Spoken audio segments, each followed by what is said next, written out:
Hi, this is Tim of the 1916 Company. Welcome and thanks for logging on. If you love this watch and every watch in today's episode, they're all in stock and for sale. So reach out to Team Mosso at the1916company.com for purchase, pricing, and availability questions. So this is going to be our craziest inventory show ever. And each watch will be crazier than the last, culminating in something you've never seen on this channel. But let's start with something that meets that description. This is the debut on this channel of the Isotope Mercury. This is a model created by Waco of Revolution magazine and Isotope founder Jose Miranda.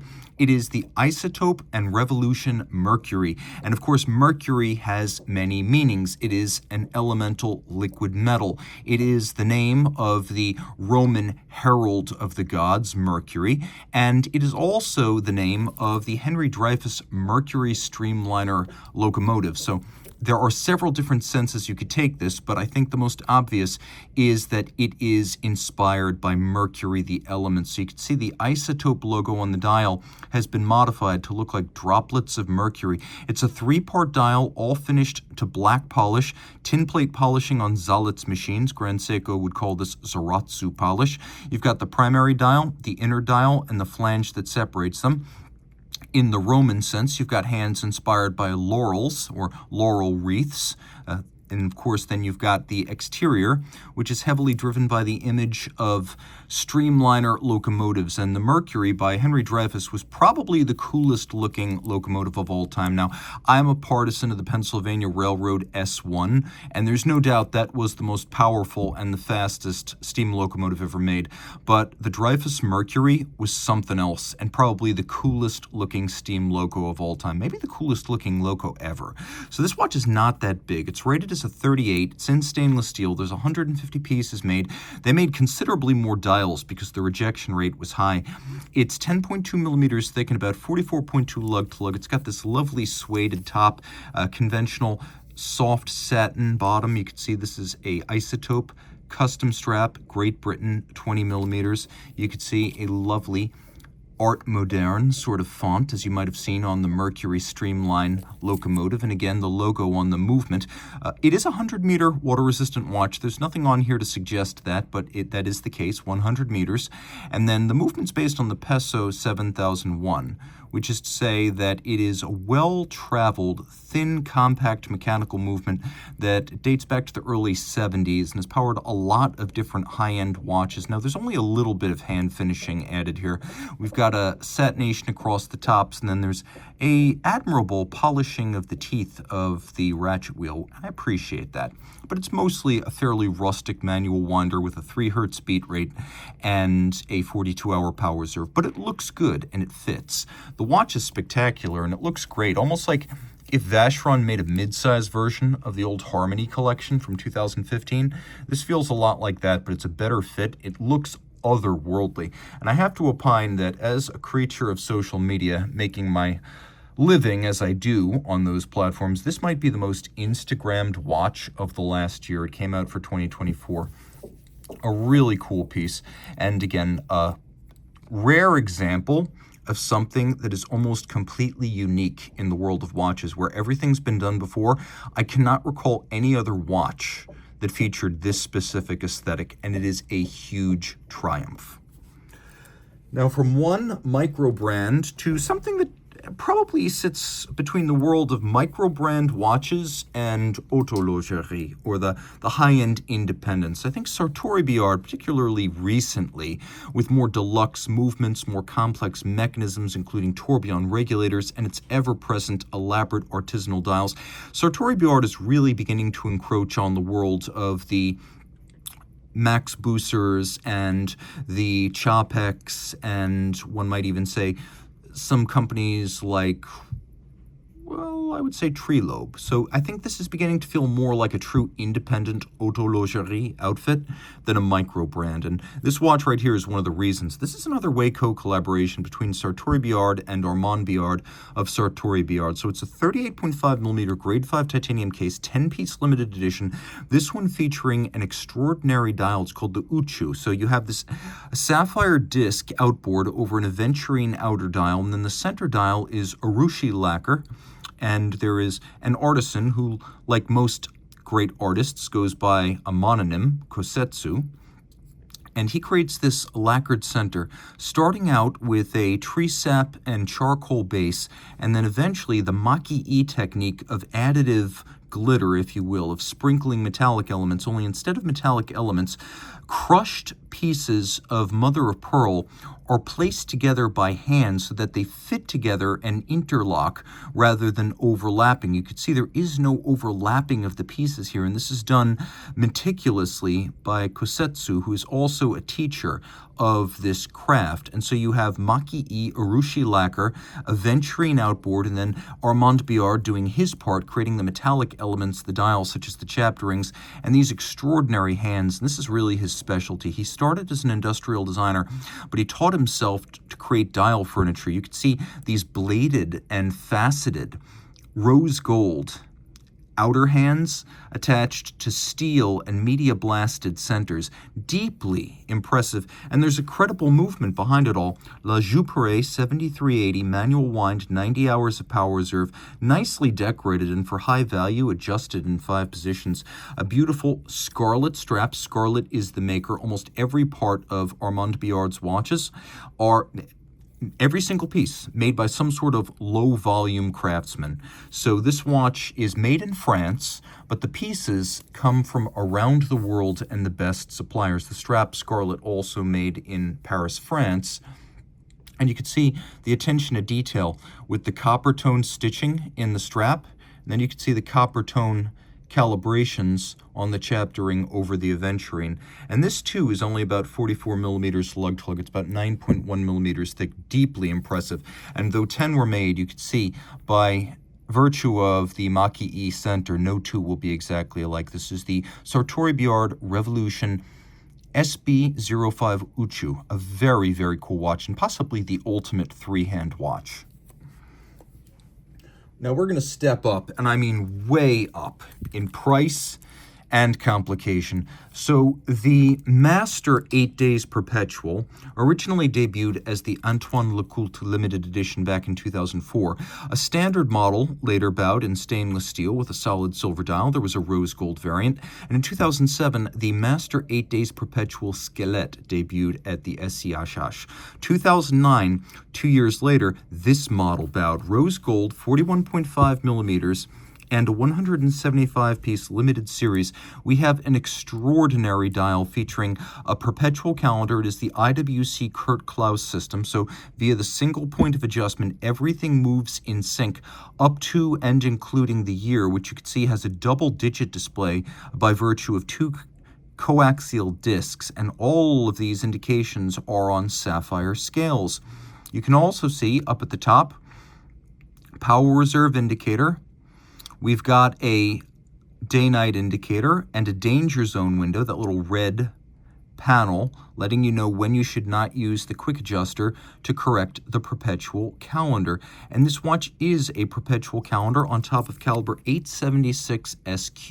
So you have this planisphere design, which is designed to evoke the original geosphere, symbol of the International Geophysical Year in 1958, that became the logo of the famed geophysic engineer's watch. Well, this planisphere here is entirely skeletonized by hand, internally beveled, and then ruthenium coated. You can also see that there are many little nods and winks to the decorator's art, one of which, you can see it as a free-sprung 4 Hertz balance right here, but the rose gold stud holder has been freehand engraved. Some of these intermediate wheels you can see in the winding system, right here, have also been engraved with a sunray motif. And then atop one of the barrels, you can see the barrel cover has been cut to create a 12-pointed star. And this movement with its twin barrels has a 8-day chronometric power reserve, but in truth, it will only really stop just before hitting 10 days of running. Taking a quick look here, there's more to see. Admire the contrast between the ruthenium-coated bridges and the use of rose gold screws for a tonal contrast. Deeply impressive and exhaustively executed. A beautiful watch, 49 millimeters lug tip to lug tip, but quite flat on my wrist, which is 16 centimeters in circumference. An entirely hand-decorated, hand-skeletonized Jaeger-LeCoultre 8-day limited edition with the Kurt Klaus perpetual calendar module. Does it get any better? No, it doesn't. This is the limit. Or is it? Because you can count on Jaeger-LeCoultre to exceed itself. And so for 2015, we got the Jaeger-LeCoultre Master Compressor Extreme Lab 2, but in a new variant, a combination of Tivan 15 titanium vanadium alloy and then a ceramic bezel. This was the second of the series. The first came out in 2014, and it was a titanium and ceramic watch with red accents. There was also a chocolate, ceramic, and rose gold model. This one, with blue accents, came out as a 300-piece edition for 2015. So we'll start everything up here. It has a digital 60-minute chronograph counter. It has a running seconds with a 24-hour scale for the chronograph. So you have chronograph seconds, digital 60-minute display, and then a 24-hour scale for the chronograph. There's also an AM/PM for the GMT. See how we have local hours, minutes, and then there's a little stub hand right there that indicates a second time zone, and this is the scale that lets you know whether that second time zone is day or night. We have a multifunction crown that uses its own column wheel, so in neutral I can wind. And take a look at this. The 60 to 65 hour power reserve comes with a radial power reserve indicator across the top of the dial. So as I wind it, you can see that the blue retreats and the scale turns white. You can see how that works right there. The scale is turning white. Now here's the cool part. Multifunction crown. So the crown doesn't pull out. I can now independently set the local hour. And if I want, I can cover up that stub and only have the two local time hands at center. And right there, I just go to set. Now I can move everything in sync. How cool is that? Go back to neutral so I can wind.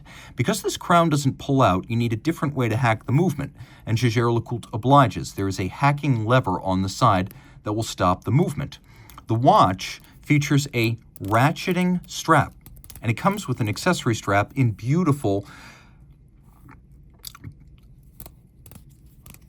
and bicolored alligator leather. So it'll come in blue and black leather. You can see how there's a little hollow under here to vent the wrist and allow flexibility. You could probably hear the ratchet operating. The watch is big, 46.8 millimeters. I measure it 15.6 millimeters thick and 53.6 lug to lug, and yet somehow it does fit. I can wear this thing. It's big, but it's not so ungainly or heavy that I wouldn't wear it. It's mostly titanium, rubber, sapphire, and ceramic, all very light materials.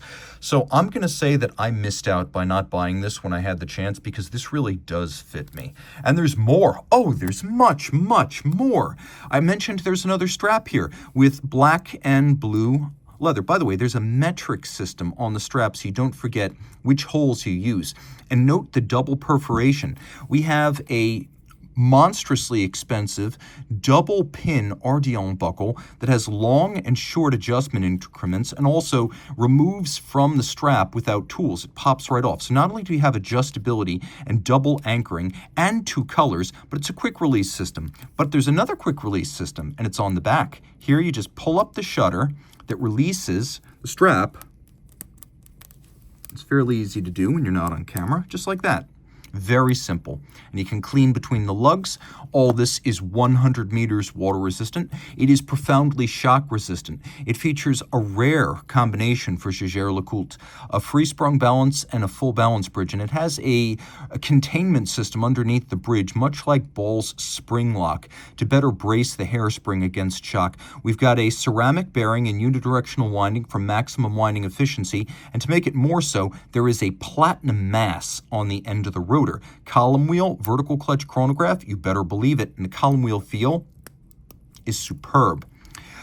Master 1000 hours control, a test of precision, 6 positions, cased up, power reserve, winding efficiency, shock resistance, water resistance, and total durability. That's what the Master 1000 control is. That's 41.6 days. The movement, ruthenium coated, 70 joules, 569 parts, and the bridges and plates are made of German silver. This caliber 780. It was only ever used in this model and never any other.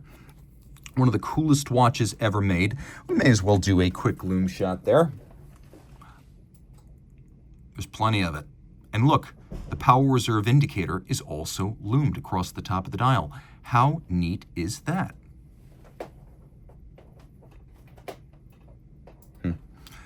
Might have to restart my lights here. I've lost the power. Hang on. All right, don't know what happened there. I guess there was so much energy coursing out of these watches, we blew a fuse. So I'll show you how to reassemble this. A lot of people have trouble putting this back together. It's actually a very simple system. You just need to remember to compress the little spring bars at the end of this strap, and it becomes very, very easy to do. So you just compress them, put them back in. Super simple, very easy, extremely user-friendly. And I did that looking at the watch through the camera. This is about as good as it gets, guys. Ceramic bezel to help defeat any insults that might otherwise scratch your watch. And they say that this titanium is 15% more scratch resistant than a standard grade 5 blend. A deeply cool watch on every level. I know you're going to want to reverse this and just watch that digital jump again and again and again. One of the coolest watches you can buy. And literally for one, I would say maybe 1/30th of what RM would charge if this were a new RM. You can buy this used and it's quite a buy. However, some want iconic design, and they don't come much more so than the Royal Oak concept. And it's important to note that the Royal Oak concept is not an offshore. The original debuted back in 2002. It was the 30th anniversary of the original Royal Oak, and it was a breakthrough watch at the time. So updates to the concept and the most exclusive Royal Oak line have come periodically. This variant debuted back in 2020. It is a 44 millimeter grade 5 titanium watch with a gray ceramic bezel that's triple finished. It's about 58 millimeters lug to lug, but you can see the shape of it means it wears a little bit friendlier than that size might imply. I've thrown it on the wrist. You can see it's big. It fits comfortably, but it doesn't fit visually. So I think you need a wrist of 18 centimeters circumference to wear this. And this is why you do not go by case diameter, because that JLC was 46.8 and this is 44, but look how much bigger this is. And it's clearly because of the width of this casemate-like block of titanium. Taking a look in profile, you can see that it's a combination of satin finish and media blast, which looks awesome. Also, AP thought of everything here. They use proprietary screws most places on the watch, so do-it-yourself watchmakers and unqualified people don't try to open it. But these screws are standard flatheads because these screws anchor the strap. So you can swap the strap at home using conventional jeweler screwdrivers. Now you can see right here, the movement, deeply impressive. A combination of titanium bridges, this caliber 2954, 10 days of power reserve. Yes, 240 hours of power reserve. We've got a GMT, second time zone, that can be activated by a toggle. A flying tourbillon beaten away at 3 hertz with an overcoil hairspring, beautifully executed. We do have a little multifunction crown here as well. Maybe it's not as cool as the one on the JLC, but you can see right here we're in neutral. Then we switch to remontage, which is the winding, and now I'm winding those 2 mainspring barrels, and you pull it out all the way, heure minute, and now we can set it. You can see faceting all over, within and without this watch. The timepiece is designed to be angular and rugged and provocative. Hopefully our lights come back on this time, but you could do a quick loom shot and appreciate what's going on here. You can't see the complications, but you can tell the time, and it's 100 meters water resistant, so you're going to find that this is a very versatile watch if you've got the wrist for it. Of course, Royal Oak concept, a rare watch by any measure, but the ultimate if you want the most exclusive class of Royal Oak watch that is not some sort of niche vintage piece. This is really cool. And actually very light in the hand. I like the match of blue to blue. It's a good blue too. Okay, what could possibly surpass those JLCs and the concept? Well, this is going to be the channel debut for a watch that came out in 2006 and put Jacob the jeweler on the map as a watch, not maker, but vendor. Of course, these watches always created for Jacob the jeweler and Jacob & Co., his namesake company, or I should say his eponymous company, to be precise. So back when the Quenttin 31-day tourbillon came out, it was B&B Concept doing the engineering work. And I believe that because Luca Soprano would go on through his own engineering house to provide design consultation and fabrication for Jacob & Co. I believe this watch was actually the work of Luca Soprano back when he was at B&B Concept in the mid-2000s. But what really matters here is that this was the first wristwatch with a 31-day power reserve. You wind it using this crown, you set it using this one. This is an 18-piece titanium limited edition version of the watch. It's 55.5 from lug to lug, 22 millimeters thick, and then about 47 across. The 7 barrels are in series. There is a vertical flying tourbillon on the side, which is to say it is vertically oriented, and that actually makes a lot more sense from a gravitational standpoint. But you can see it as the Jacob & Co. logo on it, and it is a flying tourbillon with no upper bridge to block your view of it. It's a 1-minute tourbillon. It beats away at 3 hertz. The movement features a power reserve scale calibrated in days. And then adjacent to that, we have scrolling hours and minutes. And you could see this is one hell of a machine long before the Hublot La Ferrari.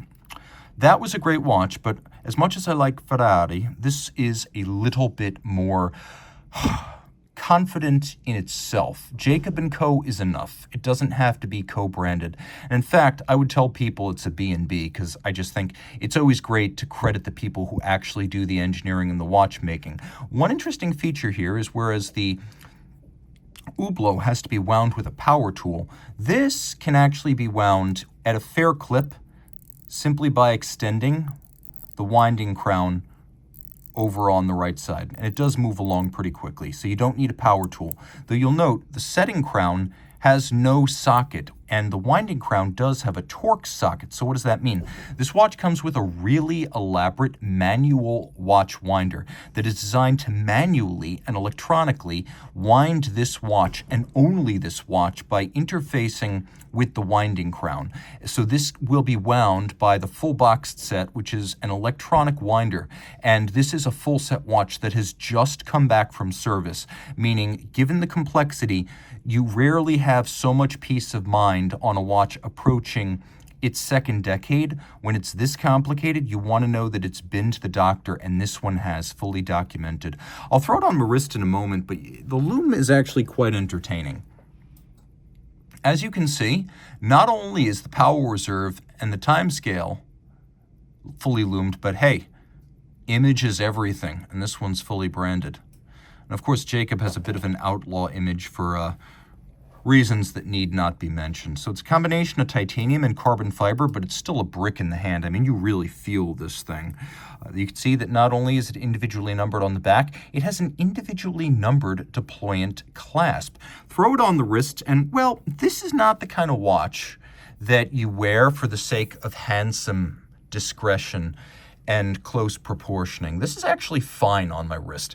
A watch like this is supposed to be so bombastic as to verge on obnoxious, and it certainly does that. But because of the B&B and Luca Soprano bloodlines here, the finishing and the decoration is high horology. So while the branding is a little bit of jewelry bombast, the fact is there is no jeweling here. This is a pure expression of the high-end watchmaker's art, and an extraordinarily rare example of a timepiece that even I don't see on a regular basis. For me, this is number one. So reach out to Team Mosso at the 1916company.com for purchase and pricing details.